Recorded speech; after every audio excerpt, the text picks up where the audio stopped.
What activity is socially accepted but actually is borderline psychotic?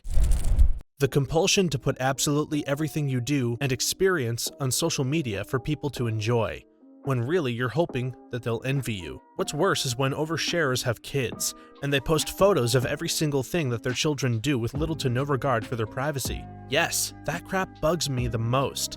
Like, I'm glad your 6-year-old gave himself a bath, but I really don't need to see pictures of it along with a billion hashtags. Hyper-aggressive and infighting behavior in a management role. It's so counterproductive too. Once fear and politics kick in, people stop warning or helping each other. Suddenly, projects start being late and lower quality because people are too scared or bitter to mention delays or get help for something that they're struggling with. My office is going to hell in a handbasket because of this. One manager in particular is a useless tit, but she uses her power to bully people into submission. Always passes the buck when something goes wrong too. I have reported her to HR close to a dozen times for her abusive behavior, and I know she has had to take a sensitivity course. The rest of the upper management is almost just as bad. Can't wait to get out. Parents not preparing their children for adult life to keep them from moving out. This one boggles my mind. No, Jimmy doesn't need to prepare for med school while he's in elementary, but holy crap, they can start learning appropriate levels of responsibility, like picking up after themselves and putting their shoes and coats away when they come in the house, bringing dishes to the sink and putting them in the dishwasher. When I was teaching in daycares out of school care, man, so many of the kids couldn't understand that cleaning up in between activities was also for them, not just someone else's job. It took a few weeks, and then they picked up the routine. But the transition for a few was just pulling teeth. I think allowing them to have a more independent social life as they get older is also important too. The fact you have to fork out up to $10K for a proper funeral. Somebody just went through a traumatic loss and now they have to set up this crap? Come on. I'd rather be cremated and dumped into the bay. Becoming a burden is awful. When I'm dead, just throw me in the trash. Instagram influencers who have hundreds of thousands of followers who are literally filming everything they do or think. You can tell the people they spend time with are uncomfortable with the constant filming, yet they still do it. Not socially aware or just don't care? And it's because people keep watching, viewing, living life through someone else's camera, and everyone is completely okay with it. Checking people's online status, last active, last seen across various social media frequently. Technology is an incredible thing, and there is no denying that social media brings us closer to those that are physically further away. But I believe the ability to digitally stalk people plays a major role in social anxiety and psychotic behavior today. People who are obsessed with celebrities to the point of following their every move and talking about it with friends. I like to believe that you are an anonymous celebrity and this is your moment of reprieve. Jealous couples who keep tabs on each other's every move, shared Facebook account, check-in by text every 5 minutes, dirty looks when somebody attractive walks by, etc. Seriously, if there's so little trust, why even be together? Shared Facebook accounts creep me out. Am I speaking with Jimmy or Jane? Can I crack a joke, or will they go insane? Facebook pages for uteri also creep me out. I wasn't allowed to get Facebook because my dad told me they were just going to steal and sell my info. Way to call it, Daddy-o. But at 15, I rebelled and made one at my friend's house. So like, when the baby is born, do they inherit the account? How do they explain to their friends that their Facebook account is older than they are? Why don't the parents just post the pictures to their own page like a regular person who's waiting to meet a little person they made?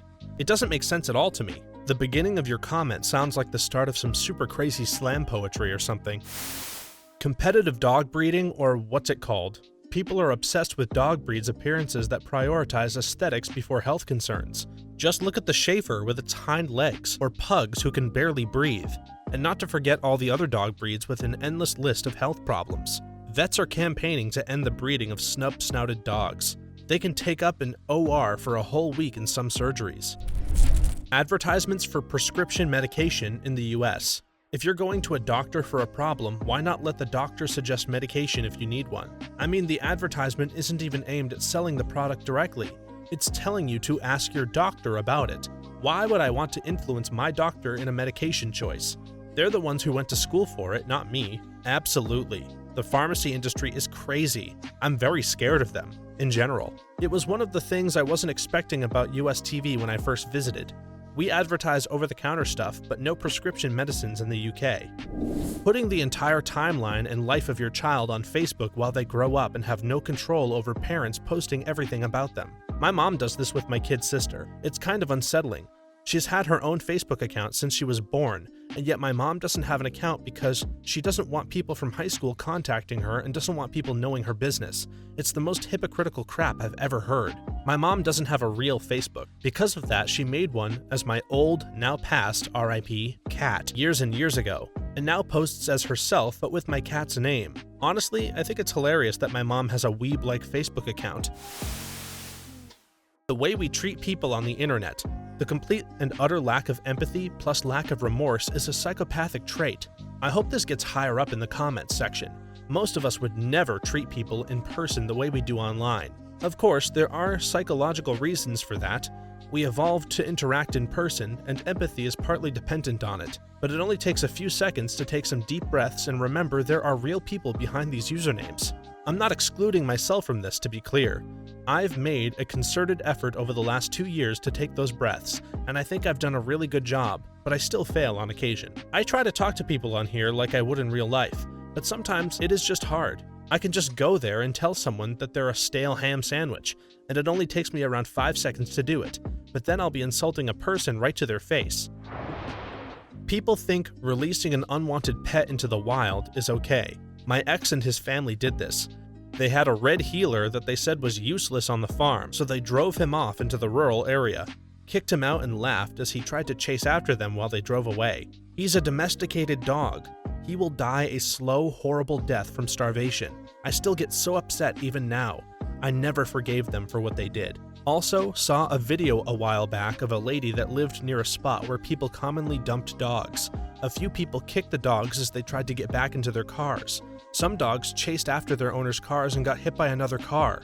Some dogs stayed in the same spot waiting for their owners to come back and slowly starved to death. I'm 100% with you, but I am glad to say that this is no way socially accepted where I live. We have almost no strays anywhere, and all the people I know treat their pets properly, for the most part. We have no strays around where I live because my mom takes them all in, LOL. If she finds a cat, she feeds it and such and tries to find the owner.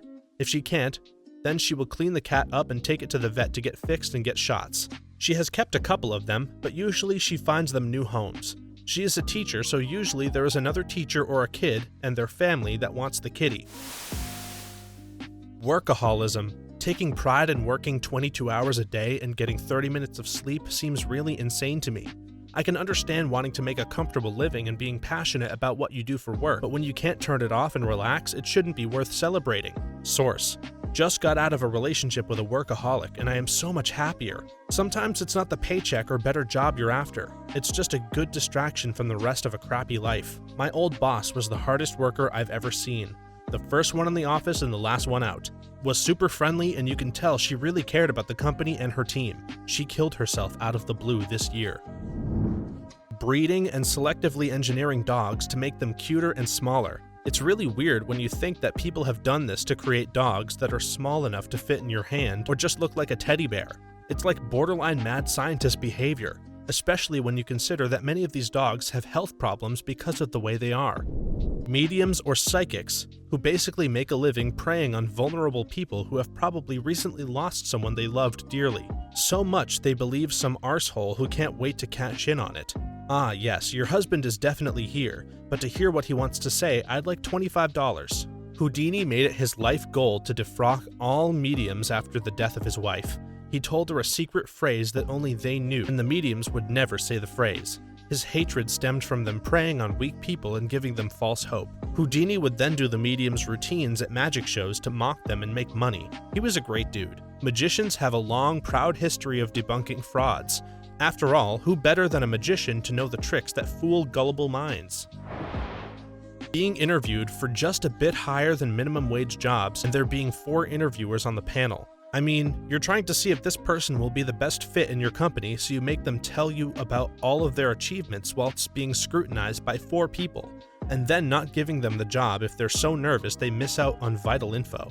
What interested you in the vacant position? A paycheck? Most of the time that's the reason, but I don't think anyone actually says this. Instead, you have to think of some bullcrap about the challenge or some other nonsense. I'm a big fan of money. I like it, I use it, I have a little. I keep it in a jar on top of my refrigerator. I'd like to put more in that jar. That's where you come in. Spending 20K plus on a wedding. I'd rather people pony up 20K plus so I and the bride can go on a 1-month-long honeymoon to anywhere in the world rather than rent a mansion for a few hours so I can feed a couple of hundred people. I definitely know what you mean, but the way you worded me and the bride sounds kind of like you're not her spouse and are just going to take her off somewhere just after she was married to another man. Made me chuckle. Dudes in those wingsuits that glide really close to mountains, a lot of them are dead. Doing a good deed, then posting online what a good deed you did so that others can praise you as being a wonderful person. They may be doing it for the wrong reason, but at least it is being done. I doubt those types of people would be doing good things at all if they couldn't show it off. I mean, headbanging is kind of odd if you think about it too much. Work in general, even a basic 9 to 5, spending your time doing something you don't like so that you can live, is crazy. I think just reducing working hours would do wonders for the general population. It's so frustrating to complete your work in 5 hours and do nothing for 3. Can I have your job? At any given point in my working week, I have more work than can be accomplished in a week.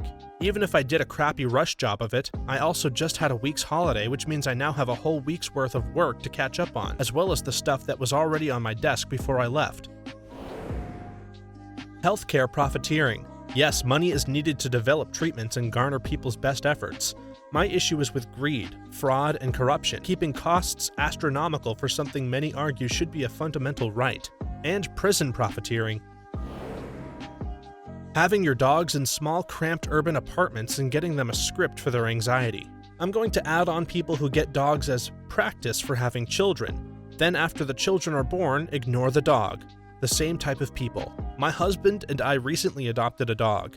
When we were looking at shelters, rescues, I was absolutely astounded by the number of dogs that had been given up because the family had a kid. The description always read like this too. Sweetest, best dog ever, but we just had a baby and don't have time for them anymore. We are so devastated to give them away. What the actual heck? If your dog is so goddamn amazing, then why the heck are you dumping it at a shelter? My heart was shattered seeing it over and over. Playing king games like Candy Crush endlessly. My mother's on the last level, 3,000? My parents are around 2,000 on the original and the soda version. They take turns in playing the levels and call me lazy and laid back for occasionally playing PUBG Mobile. Getting involved in strangers' lives as if they were your own. If a guy likes to dress that way, let him. If a girl likes to date girls, let her. If a person believes in the devil, let him. The only time it affects you is if said person is harming you or others. Being uncomfortable doesn't count. Unfortunately, some have this belief, but their ideas of harming you or others is very much more petty. Denying someone healthcare because of a technicality in how they filed insurance. Had to pay an extra $2K on treatment for a broken arm because I didn't get a referral from my insurance company before seeking primary care. I don't understand. This provider is in your network of referred providers. Can't you create a retroactive referral? Sorry, sir, there's literally nothing we can do. Really? There's nothing you can do just because I sought treatment before confirming the details with your money-grubbing asswipe company? Crap should be illegal. This is going to be downvoted, but people seeing visions of God is psychotic and in a mental institution would mean that you wouldn't be released, but is often commonly accepted within religious societies. See also speaking in tongues. I saw some guy go into that crap and I just barely stopped myself from dying laughing. My sister's mom once yelled at me because she got into the car and started talking with my sister about her friend who would speak in tongues in church. So she makes noises during the service? Seems rude. It's the Spirit of God in her, it's not rude. The Lord is speaking through her. Well, he needs a dictionary. You think you're so clever. You think you're always right, but you don't know anything. I know making noises and faking a seizure isn't speaking to God. Social media in general. Sharing your everyday activities with the whole world is crazy, but people do it. The culture praises overdrinking and silly wasted stories. We went out for coffee and then I woke up in my bed with the bartender covered in fries. Isn't proof of how silly and crazy you are, it just proves that you have poor impulse control and an alcohol problem. I drink socially as well, but really taking too many shots and not remembering how you came home or what happened during the night isn't something to be proud of. I think it's a coping mechanism for people. Being so invested in a group of people kicking a ball around that when they don't kick the ball around as well as another group of people, you get upset and may even beat people up and smash up other people's property. I'm not sure beating people up and smashing other people's property is socially acceptable though. Agree with this. I'm definitely a sports fan, but I have certain friends that I won't invite over or go to their place to watch a game because it's way too risky not knowing what will happen if their team doesn't win. Being a fan is socially acceptable. Acting like an idiot if your team doesn't win isn't really. Electing someone to the position of power who has zero experience in their job, no mental check, no education, not even from the town they're representing, and known history of being crazy. Group interviews, especially when they don't tell you it's going to be a group interview. I just don't understand why. I can see it working with certain jobs, but I once went to an interview for a normal office position and there were about 15 other people interviewing for the same job. It was an entry-level position paying minimum wage. About 10 people left almost immediately after the interview started. It's the result of lazy, incompetent administrators minimizing their time in the hiring process at the cost of not actually knowing the candidates. It's also a sort of power play on the organization's part.